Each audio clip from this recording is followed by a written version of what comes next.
അപ്പോൾ ഞങ്ങളൊരു മൂവി കാണാനായിട്ട് ഇറങ്ങിയതാണ്.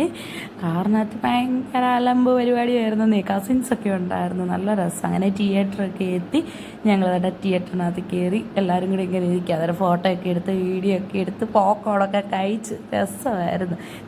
മൂവിയുടെ പേര് ലിറ്റിൽ ഹാർട്ട്. നല്ല മൂവിയായിരുന്നു. അങ്ങനെ മൂവിയൊക്കെ കഴിഞ്ഞ് ഞങ്ങൾ പുറത്തേക്ക് ഇറങ്ങുകയാണ് കേട്ടോ.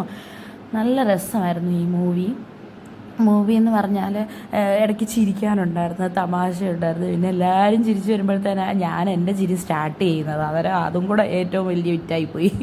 നല്ല രസമായിരുന്നു. എൻ്റെ ഓരോ വിഡ്ഢിത്തിരക്കളും അവരുടെ ഓരോ വിഡ്ഢിത്തിരക്കളും കൂടെ ചേർത്ത് എല്ലാവരും കൂടെ ഓരോന്നൊക്കെ പറഞ്ഞിരുന്നു. പിന്നെ ഞങ്ങൾ ഫുഡ് കഴിക്കാൻ കയറിയപ്പോൾ അവിടെ ഒരു ചെറിയൊരു പാർക്കുണ്ട്. പാർക്കിനകത്ത് കിടന്ന പിള്ളേർ ഭയങ്കര കളിയായിരുന്നു. അവർ ഊഞ്ഞാലാടുന്നു, പിന്നെ കറങ്ങുന്നതുണ്ടായിരുന്നു, പിന്നെ ഒരു ഇറങ്ങുന്നുണ്ട്. നല്ല രസമായിരുന്നു എല്ലാം കൂടെ. പിള്ളേർക്കും ഒരു എൻജോയ്മെൻറ്റായി, നമുക്കും ഒരു എൻജോയ്മെൻറ്റായി. നല്ല രസമായിരുന്നു ഫാമിലി എല്ലാവരും കൂടെ ചേർന്ന് പോയതൊക്കെ. അത് കഴിഞ്ഞ് പെയ്യെ ഞങ്ങൾക്ക് ഫുഡ് വന്നതുമാണെങ്കിൽ മന്തിയായിരുന്നു ഞങ്ങൾ ഓർഡർ ചെയ്തത്.